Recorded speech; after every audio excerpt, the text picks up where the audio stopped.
Thank you everybody. नमस्कार आदरणीय तांबे जी. So happy you're here. Anand ji के लिए रुके हैं. Hopefully joins us very soon. रश्मि जी, श्रद्धा जी, गिरीश जी, हनीफ भाई, सब लोग जो यहाँ पे है. ओमकार ने अभी जो किया वो आपने देखा. वो कविता उसने ही लिखा है. एंड मैं बहुत प्राउड हूँ क्योंकि ये टीम ने इतने मुश्किल से इतने महीने ये इवेंट को खड़ा किया है. आप सब जब ओमकार कर रहा था आप सब मुस्कुरा रहे थे. आंखों में एक अलग ही चमक थी. सब अपने बचपन में आई थिंक चले गए. बट सिर्फ 2 मिनट के लिए. बट वही तो पॉइंट है. आणि हाच तर मुद्दा आहे. तीच फिलिंग, तोच लाइटनेस, तीच क्युरियोसिटी, तेच हाँ याद आया वाला मोमेंट. वो एक बच्चे का ब्रेन है, अलाइव है, ओपन है, जॉयफुल है, रेडी टू लर्न एनीथिंग है. मैं आज वो फीलिंग खत्म करने नहीं आई हूँ. प्रॉमिस. मैं बस ये बताने आई हूँ वो फीलिंग कितनी पावरफुल है और हम उससे कितनी आसानी से बिना जाने बच्चों की जिंदगी में नजरअंदाज कर लेते हैं. तो थोड़ा और रुको बचपन में. मैं ज्यादा सीरियस नहीं होने वाली हूँ. आज का वक्त बहुत ही इम्पोर्टेंट है. हमारे बच्चे एक ऐसी दुनिया में बड़े हो रहे हैं जहाँ इंफॉर्मेशन ओवरलोड है, कंपटीशन का प्रेशर है, अनसर्टेनिटी है, स्कूल में मार्क्स का डर है, हाथ में 24 घंटे फोन है और सबके बीच में कहाँ है उनका बचपन चला जा रहा है. न्यूरोसाइंस क्या कहता है?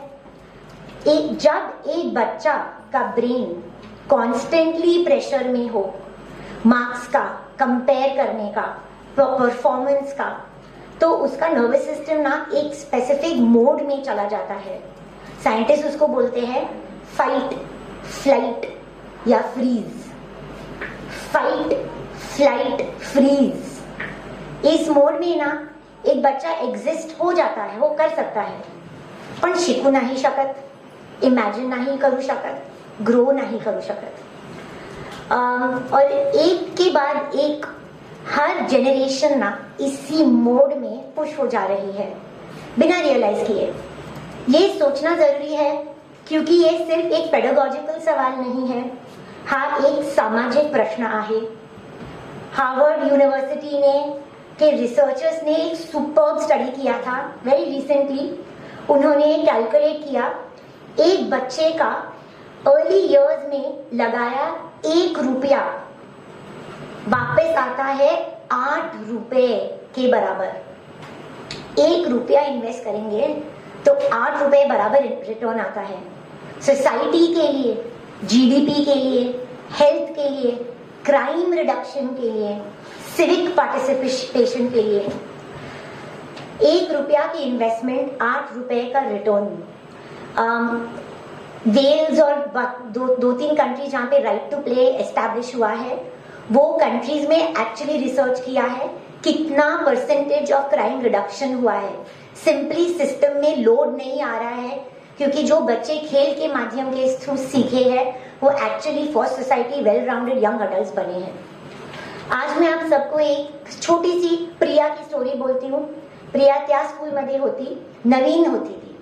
30 क्लासमध्ये एकटीच शांत बसायची. No participation whatsoever. उसकी टीचर ने बहुत कुछ ट्राई किया उसको क्लास में इन्वॉल्व करने के लिए, लेकिन कुछ भी काम नहीं कर रहा था. उस साल प्रिया की टीचर ने पहली बार power of play workshop attend की. वहां उन्हें रियलाइज हुआ प्रिया जैसे बच्चे ऑलमोस्ट हर क्लास में हैं. उसे ट्रेनिंग के बाद उन्होंने ब्लॉक्स के साथ एक एक्टिविटी करवाई. बच्चों को कहा जो चाहे बनाओ. उन्हें सोचने का पूरा फ्रीडम दिया. ये उनके लिए भी एक अलग चीज थी करने में. सारे बच्चे कुछ ना कुछ बनाने लगे और पहली बार उनमें प्रिया भी पार्टिसिपेट की. उसने घर बनाया 3 खिड़कियों वाला. उसने पहले बार क्लास में पार्टिसिपेट किया. जब टीचर ने उसे पूछा क्या बनाया है तो उसकी आंखों में एक चमक थी. और ऐसा कॉन्फिडेंस था जो पहले कभी नहीं देखा था।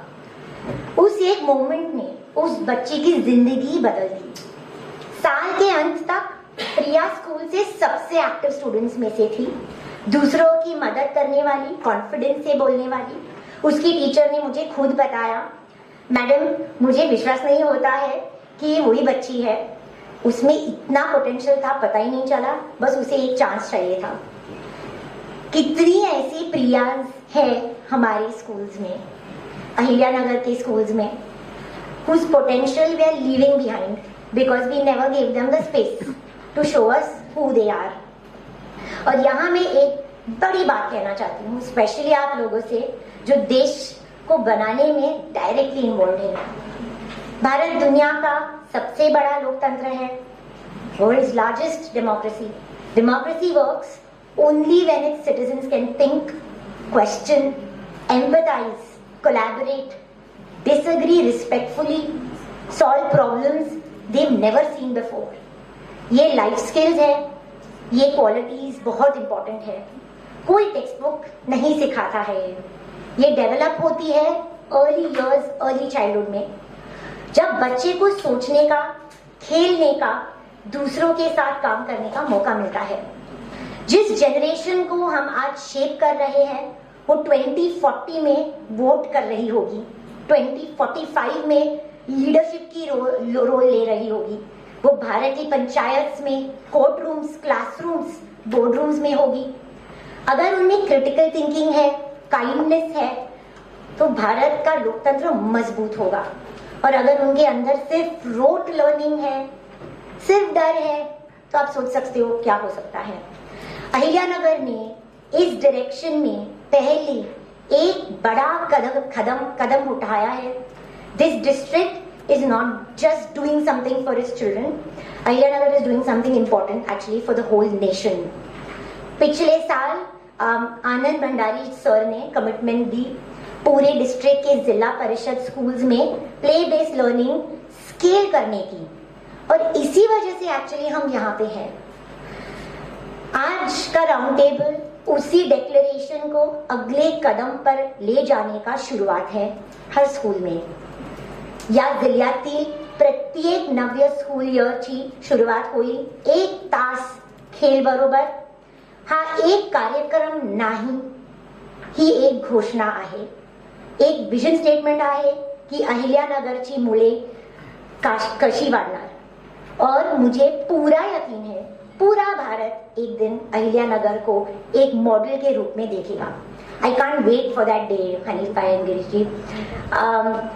ये मूवमेंट सिर्फ ओपन ट्री फाउंडेशन का नहीं है, ही चळवळ आहे शिक्षकांची, प्रिन्सिपल्सची, ब्लॉक ऑफिसर्सची, सरकारी अधिकाऱ्यांची, पालकांची, आपले सगळ्यांची मिळून आहे। इस राउंड टेबल में आज जो होगा वो सिर्फ एक इवेंट नहीं है, ये एक कलेक्टिव डिक्लेरेशन है, एक जिम्मेदारी है कि बच्चों से जो वादा कर रहे हैं वो निभाएंगे हम। और जब ये बच्चे बड़े होंगे तब अहिल्यानगर की पहचान उनसे होगी। जाने से पहले एक बात मुझे दिल से बोलना है, द ओपन ट्री फाउंडेशन ने इस डिस्ट्रिक्ट में जो भी किया है उसमें एक ऑर्गेनाइजेशन का बहुत महत्वपूर्ण योगदान रहा है, जो हमेशा हमारे साथ खड़ी रही है, जो हमेशा साथ देती रही है, स्नेहालया। डॉक्टर गिरीश जी, हनीफ भाई, पूरी स्नेहालया की टीम, तुम्ही खऱ्या अर्थाने आमचे पार्टनर आहात। I have practised my Marathi, मी तमिळ आहे पण मी थोडं थोडं मराठी बोलते।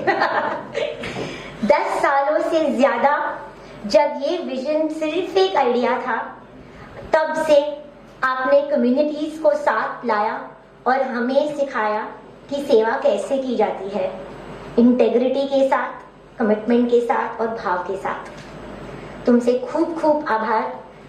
Simply put, thank you very much दिल से। एक बच्चा खेल शुरू करने से पहले पूछता है क्या मुझे सब पता है ये गेम के बारे में? वो बस उठता है और शुरू हो जाता है। आज आपण 3 भाषामध्ये हेच केले। आम्ही तुम्ही सर्वांनी समजून घेतले, कारण काही गोष्टी शब्दांच्या पेक्षा मोठ्या असतात. प्ले तसं असते. चला खेळातून शिकूया आणि महाराष्ट्राचा विकास करूया. जय हिंद, जय महाराष्ट्र.